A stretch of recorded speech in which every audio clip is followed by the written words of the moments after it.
বিসমিল্লাহির রহমানির রহিম। সুপ্রিয় দর্শক, আসসালামু আলাইকুম ওয়া রাহমাতুল্লাহি ওয়া বারাকাতুহু। সবাইকে স্বাগত জানাচ্ছি নূর রিয়েল এস্টেট এজেন্সিতে। আশা করি আপনারা সবাই ভালো আছেন সপরিবারে। আলহামদুলিল্লাহ, আমিও ভালো আছি। ভিউয়ার্স, আজকে আমি আপনাদের জন্য নিয়ে এসেছি একটি গল্প। সেই গল্পটার নাম হচ্ছে কালো টাকার গল্প। এটি একটি প্রতিবেদন হিসেবে এসেছে বহুল প্রচারিত ও জনপ্রিয় পত্রিকা দৈনিক বণিক বার্তাতে। গতকালকে এটি এসেছে। ভিউয়ার্স, আমি বিশ্বাস করি আপনারা যদি এই গল্পটা পুরোটাই শুনেন তাহলে অনেক তথ্য এবং গুরুত্বপূর্ণ তথ্য আপনাদের জানা হবে। তো শুরু করছি আজকের গল্প, কালো টাকার গল্প। এটি লিখেছেন ডক্টর এ.কে. এনামুল হক, অধ্যাপক, অর্থনীতি বিভাগ, ইস্ট ওয়েস্ট ইউনিভার্সিটি, ঢাকা। 5,68,000 কোটি টাকার বাজেট। আগামী এক বছরে সরকারি খরচের পরিমাণ এটি। ঘাটতি বাজেট, অর্থাৎ আয়ের চেয়ে ব্যয় বেশি। 45 বছর ধরে আমরা ঘাটতি বাজেটেই দিয়ে এসেছি, তাই অবাক হওয়ার কোনো কারণ নেই। কোথায় খরচ হবে?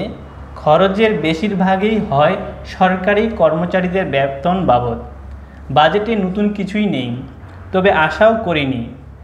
করোনার জাতাকলে যখন অর্থনীতি স্থবির, তখন ঘাটতি যে হবেই তা সবাই জানে। জনগণ যেখানে সঞ্চয় ভেঙে খাচ্ছে, তখন সরকার আর কি করবে? করের বোঝা বাড়াবে? সম্ভব নয়। খরচ কমাবে? তাও সম্ভব নয়। টাকা কোথা থেকে আসবে? তা নিয়ে অনেকেই ভনিতা করে প্রশ্ন করেছেন। আমি কারণ বুঝিনি। আয় নেই কিন্তু ব্যয় আছে। তাই টাকা কোথা থেকে আসবে? এর সহজ উত্তর ঋণ, বিদেশি সাহায্য। সবাই এখন রয়েছে বিপদে। গতকালের খবর, ব্রিটেনের সরকার করোনার প্রকালে আহ্বান জানিয়েছিল বিভিন্ন হোস্টেল, বিশ্ববিদ্যালয়, যেখানেই থাকার জায়গা রয়েছে সেখানেই গৃহহীনদের আশ্রয় দিতে। বলেছিল যে মহামারীর সময় তারা আশ্রয় দিলে সরকার তাদের প্রণোদনা বা ভাড়া দেবে। সরকার ভাবেনি এতদিন তাদের রাখতে হবে। সবাই আমাদের মতোই ভেবেছিল যে 2-3 সপ্তাহ, বড়জোর 1 মাস, তারপরে আসছে সুদিন। এখন খোদ ব্রিটিশ সরকারই কুপোকাত। এত ভাড়া দেওয়ার সাধ্য নেই তাদের। আমাদের অবস্থাও এমন। সাধারণ ছুটি কাজে লাগেনি। লকডাউন, কঠিন লকডাউন কাজে আসবে? মোটেও না। চীনে আবারও করোনা ফেরত এসেছে। করোনার আসা যাওয়া চলবে। বিপদ সহজে পিছু ছাড়ছে না। বহু লোক প্রাণ হারিয়েছে। যাদের নাম ডাক রয়েছে তাদের জন্য অন্তত টিভিতে ইন্না লিল্লাহি পড়া হয়। যাদের তা নেই তারা যাচ্ছে নীরবে। এ অবস্থায় অর্থমন্ত্রী যে বাজেট নিয়ে সংসদে এসেছেন সেজন্যই ধন্যবাদ পেতে পারেন। আমার ধারণা ছিল এবারের বাজেট দেবেন স্বাস্থ্যমন্ত্রী। সমালোচনা এসেছে বেশ, তবে অবাক করার মতো নয়। কারণ সমালোচকদের ভাষাও কিন্তু গতানুগতিক। তাই আলোচনা বা সমালোচনা করতে নয়, তবে বাজেটের কিছু ব্যাখ্যা তুলে ধরতেই লিখছি। বাজেটের ঘাটতি নিয়ে আলোচনা খুব বেশি নেই। আগামী বছর সরকারের আয় বাড়ার কোনো সম্ভাবনা দেখছি না এখন পর্যন্ত। তা সত্ত্বেও অর্থমন্ত্রী ভেবেছে আগামী বছরে সরকারের এ বছরের চেয়ে আরও প্রায় 9% বেশি কর পাবে। হিসাব মতে আগামী বছরে সরকারের আয়কর থেকে আয় বাড়বে, ভ্যাট থেকে আয় বাড়বে, সম্পত্তির কর থেকে আয় বাড়বে ইত্যাদি। খরচের খাতার দিকে তাকালে দেখা যায় বেতন বাবদ খরচ বাড়বে, অফিস আদালতের খরচ বাড়বে, যাতায়াত খরচ বাড়বে, প্রশিক্ষণ বাবদ খরচ বাড়বে, সুদের খরচ বাড়বে, উন্নয়নের ব্যয় বাড়বে ইত্যাদি। অতএব দেখা যায় আমাদের অর্থনীতিতে তেমন কোনো বিরাট পরিবর্তন হবে না। যেভাবে চলছি সেভাবেই চলবে। তবে এটুকু বোঝা যায় যে সরকারের ঋণ বাড়াতেই হবে। কোথা থেকে ঋণ নেবে তা নিয়ে প্রশ্ন না করাই ভালো। তবে কোথাও কিছু না পাওয়া গেলে সরকারের টাকা ছাপিয়ে হলেও খরচ করতে পারে। এ সম্ভাবনা উড়িয়ে দেওয়া যায় না। অ্যাকাউন্টিংয়ের খাতায় অবশ্য তাও এক প্রকার ঋণ। বড় বড় প্রকল্প শেষ করতেই হবে, নচেত খরচের আরও কয়েক গুণ বেড়ে যাবে। তাই যারা বলছে যে এই মুহূর্তে বড় বড় প্রকল্পের খরচ কমিয়ে আনা প্রয়োজন, তাদের সঙ্গে আমি একমত নই। কারণ তখন ওই সব প্রকল্পের 1 বছর দেরি করলে বেড়ে আরও 10 গুণ হয়ে যাবে। ঋণের বোঝা তাতে আরও বাড়বে। কর বাড়ানোর সম্ভাবনা খুব বেশি নেই। এই অসময়ে আমাদের বাড়তি খরচ হলো মোবাইলের ইন্টারনেট, সেখানেও নতুন কর এসেছে। তবে এখানে না বাড়ালেই হতো। সবাই যেখানে মোবাইল ব্যবহার বাড়িয়েছে তখন এ খাতে এমনিতেই কর বাড়বে, নতুন কর না দিলেও বাড়বে। তাই অযথা এই কর সরকারকে বেকায়দায় ফেলবে। 16 কোটি মোবাইল গ্রাহক এখন, তার মানে দেশে সবাই কর দিচ্ছে। অন্য কথায় বলতে গেলে এখানে কর বাড়ানো মানেই 16 কোটি লোক পকেটে হাত দেওয়া। সরকারের পক্ষে জনমত থাকবে না। এমনিতেই যেখানে বাড়তি ব্যবহারের জন্য সরকার আয় বাড়বে, সেখানে নতুনভাবে কর বাড়িয়ে অর্থমন্ত্রী 16 কোটি লোকের বিভাজন হবেন। ঘরে বসে সবাই মোবাইলে সব কাজ করছে, পড়ার লেখা করছে, অফিস করছে, বাজার করছে। এখন সরকার সবার কাজেই করের বোঝা বাড়ালো, দরকার ছিল না। অধিক ব্যবহারের ফলে এ খাতের কর এমনিতেই বাড়বে। তাই আমার ধারণা শেষ পর্যন্ত আমাদের প্রধানমন্ত্রী তা কমিয়ে আনবেন। বলছিলাম ঘাটতি বাজেট নিয়ে অধিক চিন্তা না করে কি করে আয় বাড়ানো যায় সেই চিন্তাই করাই উচিত। অর্থমন্ত্রী তাই একটি কাজ করেছেন, বলেছেন কালো টাকা সাদা করার কথা। অনেকেই কালো টাকাকে কালো বলে মনে করেন। বাজেট বক্তৃতায় আছে, কর বহির্ভূত আয় যেখানেই থাকুক না কেন তার 10% কর দিলে কোনো প্রশ্ন করা হবে না। আর শর্ত সাপেক্ষে যদি কর বহির্ভূত সম্পদ স্টক মার্কেটে বিনিয়োগ করা হয় তাহলেও প্রশ্ন করা হবে না। অনেকেই সঙ্গত কারণেই তার সমালোচনা করেছেন। এর পেছনে নৈতিক স্থলন রয়েছে কিনা সে বিতর্কে না গিয়ে আমি বিষয়টিকে সাধারণের কাছে পরিষ্কার করতে চাই। প্রথমত, কালো টাকা বা কর বহির্ভূত আয় কীভাবে তৈরি হয়। অনেকেই জানেন, আপনি যখন আয়কর দিতে গিয়ে কোনো আয় জ্ঞাত বা অজ্ঞাত সারে অন্তর্ভুক্ত করেন না, তখনই তা কর বহির্ভূত আয় হয়। আপনার আয় কালো নয়, পরিশ্রম করে আয় করেছেন, আপনি নিয়ম অনুসারে আয় করেছিলেন, কিন্তু সে আয়ের উপর আয়কর দেননি, নিয়ম মতো এটি কর বহির্ভূত আয়।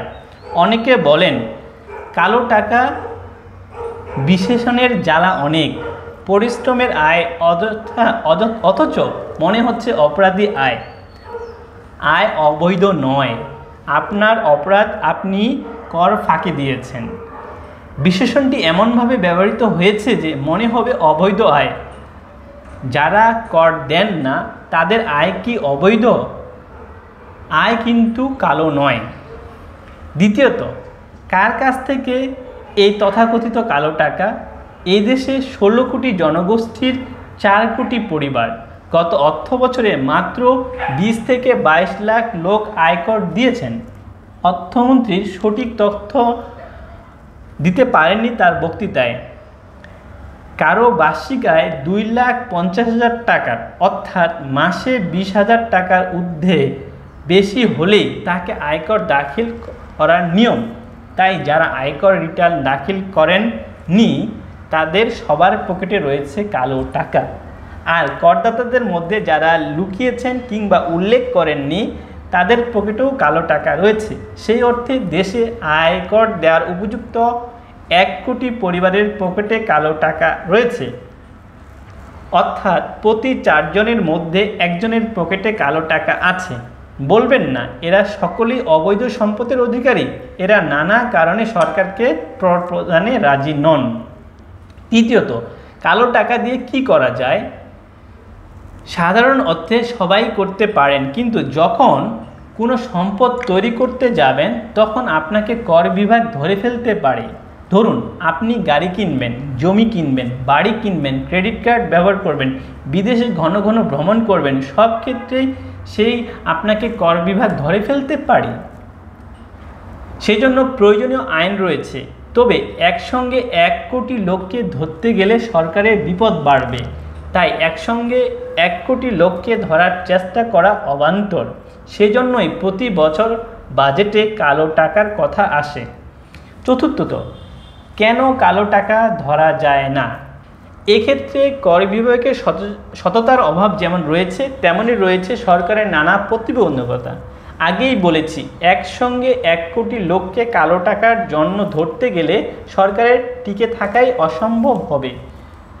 সরকারকে জনগণের সরকার মনে হবে না, তাই সরকারের তৈরি করে করদাতা ধরার নানা ফাঁদ। যে সেই ফাঁদে পা দেবে তাকেই ধরবে। কি সেই ফাঁদ? আপনি সন্তানের বিয়ের জন্য লাখ লাখ টাকা খরচ করবেন, বিদেশে যাবেন ঘন ঘন, গাড়ি কিনবেন, জমি কিনবেন, সব ক্ষেত্রেই আপনাকে ধরার জন্য ফাঁদ রয়েছে। তাই ধরা পড়লে বিপদ হবে।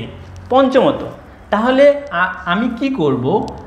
আপনি চাইবেন সম্পদ তৈরির আগে আয়কর দিতে, অর্থাৎ এতদিন কর না দিলেও যখনই ভাববেন সম্পদ গড়বেন, তখনই আপনার প্রথম কাজ হবে আপনার লুকানো টাকা প্রকাশ করা। আইন অনুযায়ী তা না করা গেলে কোটি পরিবার বিপদে পড়বে। ভেবে দেখুন, আপনার বৈধ আয় থেকে জমানো অর্থ আপনি ব্যবহার করতে গিয়েই বিপদ হতে পারে। তাই সুযোগ থাকা প্রয়োজন, কিভাবে তা থেকে আপনি কর দেবেন। তাই কালো টাকা প্রকাশের জন্য সব দেশে রয়েছে আইন, তবে বিশেষ আইন বা ধারা নয়, সাধারণ কর আইন। আমাদের অসুবিধা হলো আমরা বিশেষ আইনে বিশ্বাস করি, মনে করি যেন এটি বিশেষ লোকের জন্য এ আইন। যেমন সবাই ভাবছেন কালো টাকা সাদা করার ফলে লোকজন বিদেশে সম্পদ পাচার করবে না, অর্থাৎ বিদেশের টাকা পাচার বন্ধে এ আইন করা হয়, তা কিন্তু নয়। সাধারণ মানুষ যারা আয়কর দেননি কিংবা সম্পদ তৈরি করতে গিয়ে বুঝতে পারলেন এবার কর দেওয়া দরকার, তাদের জন্যই প্রয়োজন কর বহির্ভূত আয়ের প্রকাশের সুযোগ রাখা। ধরুন আপনি একজন স্কুল শিক্ষক, সারা জীবন কর দেননি, কিন্তু ছাত্র পড়িয়ে অতিরিক্ত আয় ছিল। কিংবা আপনি একজন শিক্ষিকা, সারা জীবন আপনার আয় সযত্নে সঞ্চয় করেছেন, এখন ভাবছেন বাড়ি করবেন। ছোট একটি ঘর আপনাকে আয়কর রিটার্নে দাখিল করতে হবে। দেখতে পাবেন আপনার কর দেওয়ার কথা ছিল, কিন্তু যে দেশে মাত্র 20 লাখ লোক কর দেয়, সে দেশে আপনি ভাবেননি আপনাকে কর দিতে হবে। আপনার আয় কর বহির্ভূত, কিন্তু অবৈধ নয়। ষষ্ঠত, কি করা যায় কালো টাকা নিয়ে? ভেবে দেখুন, আপনার আয়কর বিভাগের অগোচরেই ছিল, তারা আপনাকে তাদের ফাঁদে ধরতে পারেননি। এখন আপনি স্বেচ্ছায় কর দিতে চাইছেন, এটি আপনার মনে হতেই পারে। আপনার জন্য সেই সুযোগ থাকা কি উচিত নয়? যদি না থাকে তবে আপনি ধরা পড়লে অপরাধী হবেন। তাই কর বহির্ভূত আয় প্রকাশ করার সুযোগ সবসময়ই থাকা উচিত। সমাজে সততা ফিরিয়ে আনার জন্য এই নিয়মের প্রয়োজন। প্রশ্ন হবে, এবার আমার নিজের তথ্যের ভিত্তিতে কি আমাকে অপরাধী করা যায়? ন্যাচারাল জাস্টিস বা প্রাকৃতিক বিচারে তা হয় না।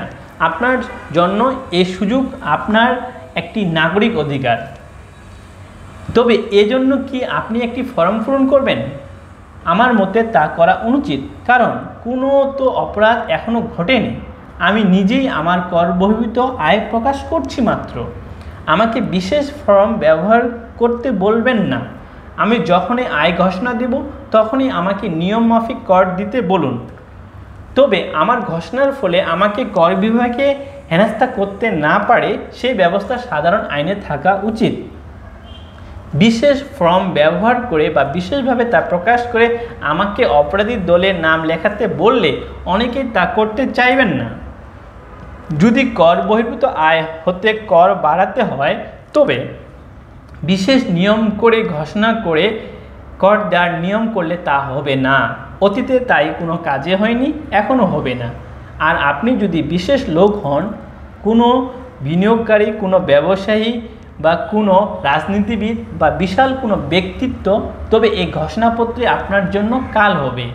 আয়কর বিভাগ হয়তো বা আইনের কারণে আপনাকে প্রশ্ন করবে না, তবে তা জনসমক্ষে ফাঁস করে দিতে পারে। আপনাকে যে কেউ অপদস্থ করতে পারে। অতএব বিশেষ নিয়মে কালো টাকা সাদা করার নিয়ম অযথা। এর সুযোগ বুদ্ধিমান কেউ নেবেন না। ফলে প্রতি বছর অর্থমন্ত্রী তা বলেন কিন্তু কাজে আসে না। তাহলে কি হবে, কি করবেন এই কালো টাকা দিয়ে? আপনি আরও অসৎ হবেন, আরও লুকাবেন, সম্ভব হলে ছেলে মেয়েদের নিয়ে বিদেশে পাড়ি দেবেন, টাকা পাচার করবেন, হুন্ডি করবেন, দলবাজি করবেন যেন আপনাকে কেউ ধরতে সাহস না পায়, সরকারি দলে যোগ দেবেন। অথচ কোনো কিছুরই দরকার ছিল না যদি আইনটি চিন্তা করে তৈরি করা হতো। কালো টাকা দিয়ে অর্থনীতি চাঙ্গা করবেন, অর্থমন্ত্রীর কথা অনুযায়ী স্টক মার্কেটে ঢালবে, জলে ফেলবেন আপনার কষ্টার্জিত সম্পত্তি। আপনি চুরি করে এ টাকা আয় করেননি, তাও আপনি করবেন না। তবে অপরাধীরা করতে পারে, দেশের কোটি লোক অপরাধী নয়। তবে কালো টাকা লুকানোর জন্য নানা লুকানোর ব্যবস্থা তৈরি হবে দেশে। অর্থনীতি ক্রমে সরকারের নাগালের বাইরে চলে যাবে। দেশে বাড়ি দেখবেন, গাড়ি দেখবেন, লাখ টাকার মোবাইল ব্যবহারকারী পাবেন, কিন্তু করদাতা পাবেন না। তাই প্রয়োজন কর বহির্ভূত আয় প্রকাশের জন্য সাধারণ আইন তৈরি করা। আবারও বলছি, বিশেষ আইন নয়, বাজেটে বিশেষ ব্যবস্থাও নয়। সরকারের প্রয়োজন প্রচুর ঋণ করতে গিয়ে সরকার যাবে ব্যাংকের কাছে। ব্যাংকে কালো টাকা রাখা বিপজ্জনক। আমাদের দেশে এটা একটি কর ধরার ফাঁদ, ধরা পড়ে যেতেও পারেন। তাই কোটি মানুষ যাদের কাছে কর বহির্ভূত সম্পদ রয়েছে তারা ব্যাংকে এই জাতীয় প্রতিষ্ঠান এড়িয়ে চলবে। সরকার তখন ব্যয় সামলানোর জন্য টাকা ছাপাবে, বাড়বে মুদ্রাস্ফীতি, সরকারের অবস্থা নাজুক হবে। কর ফাঁকিবাজদের মধ্যে যারা বুদ্ধিমান তাদের জন্য রয়েছে বিশেষজ্ঞ পরামর্শক। তারা তাদের পরামর্শ অনুযায়ী কাজ করেন, তাদের ধরা অসম্ভব। সাধারণ মানুষ যাদের সেই বিশেষজ্ঞ নেই তারা পড়বে বিপদে, তারা ব্যাংক এড়িয়ে চলবে, ক্ষতি হবে অর্থনীতির। বিনিয়োগকারীরা দেখবে ব্যাংকে সঞ্চয় নেই, সরকারও ঋণ গ্রহের সুযোগ হারাবে। তাই ব্যাংকে টাকা রাখাকে ফাঁদ হিসাবে তৈরি করবেন না, তাতে অর্থনীতির ক্ষতি হয়। ব্যাংকে টাকা জমা থাকলে তা কখনোই পাচার হয় না, দেশে বিনিয়োগ হয়, কথাটি মনে রাখতে হবে। তাই অর্থমন্ত্রী উচিত ব্যাংকে গচ্ছিত টাকার উপর কর বিভাগের নজরদারি কমিয়ে আনা। তাতে ব্যাংক গচ্ছিত অর্থের পরিমাণ বাড়বে, অর্থনীতি গতি পাবে। বলতে পারেন অপরাধজনিত লেনদেনেরও পরও নজরদারি কি বাদ যাবে? না, তা নয়। সন্দেহজনক অপরাধমূলক লেনদেনের উপর নজরদারি আর আয়কর বিভাগের নজরদারি এক নয়। আয়কর বিভাগকে ব্যাংক থেকে নজরদারির অধিকার উঠিয়ে দিলেই দেখবেন দেশের টাকা দেশে থাকবে। কর ফাঁকিবাজদের ধরতে গিয়ে নাগরিকদের অধিকার হাত না দিলে দেখবেন সরকারের প্রতি জনগণের আস্থা বাড়বে। আর দেশের প্রতি নাগরিকের আস্থায় একটি দেশকে সফল করতে পারে। তাই কর বহির্ভূত আইনি বিশেষ কোনো ব্যবস্থা নয়, সাধারণ আইনের নিয়মে আয়কর নেওয়া প্রয়োজন। দেখবেন যখনই আয়ের উপর ব্যাখ্যা নিয়ে কর বিভাগের মাতামাতি অধিকার না থাকবে তখনই লোকজন আয়কর দিতে উৎসাহী হবে। তবে আয়কর বিভাগ তারা নানা ফাঁদ দিয়ে করদাতাকে ধরবে, সেই অধিকার তাদের থাকবে। আমার নিজের দেওয়া তথ্যের উপর প্রশ্ন করে নয়। অন্যদিকে কর বিভাগ আমাকে ধরার আগেই যদি আমার আয়ের ঘোষণা দিয়ে সেই আয়ের উপর কর দিতে যাই তখন কর বিভাগের অধিকার থাকবে না আমাকে হেনস্থা করার। সব দেশেরই কর আইনে তাই বলে, আমাদের আইনেও তাই থাকা উচিত। আমার কর বহির্ভূত আয় 3 বছরের মধ্যে ধরতে না পারলে আয়কর বিভাগের প্রশ্ন করার অধিকার থাকা উচিত নয়। মানুষ আয়কর দেবে উৎসাহী হয়ে, নির্দ্বিধায়, নিশ্চিন্তে, শ্রেষ্ঠ নাগরিক হওয়ার স্বার্থে। পৃথিবীর যত দেশেই করদাতার সংখ্যা বেড়েছে সেই দেশেই এ ধরনের নিয়ম রয়েছে। আমি কর বেশি দিয়ে ফেললে তার সঙ্গে সঙ্গে ফিরিয়ে দেওয়ার ব্যবস্থাও থাকা প্রয়োজন। তখন আমি কর দিতে উৎসাহী হব, ফাঁকি দিতে নয়। অনেকেই দেশে এসব ব্যবস্থা চালু করেছে। সবশেষে ধরুন আপনার কালো টাকা সত্যিই কালো, আপনি অপরাধমূলক কাজের মাধ্যমে এ আয় করেছেন। এবার ধরুন আপনি সরকারের নীতি অনুযায়ী ঘোষণা দিয়ে আয়কর দিলেন, আপনার অপরাধ কি নাই হয়ে যাবে? আপনার আয় কি সাদা হয়ে যাবে বা হওয়া উচিত? নিশ্চয়ই তা হতে পারে না। আবার মনে করুন আপনার কালো পথে আয়ের আলো টাকার কর দিয়ে সাদা করার পর আপনি অপরাধী হিসাবে প্রমাণিত হলেন, আপনার কি শাস্তি হবে না? হতেই হবে। আপনি কি আপনার সাদা সম্পদ ধরে রাখতে পারবেন না? তাহলে কেন কালো টাকার বিশেষ আইন? বিশেষ আইনের দরকার নেই। সাধারণ নিয়মে করদাতাকে কর দিতে বলুন, দেখবেন করদাতার সংখ্যা বাড়বে। অর্থমন্ত্রী একজন ব্যবসায়ী, তিনি নিশ্চয়ই এসব মারপ্যাচ বোঝেন, তাই তার কাছে আশা করেছিলাম ভিন্ন এক বাজেট, বুদ্ধিদীপ্ত বাজেট, সম্ভাবনার বাজেট, অর্থনীতিতে বিকাশের বাজেট। ধন্যবাদ সবাইকে। আসসালামু আলাইকুম।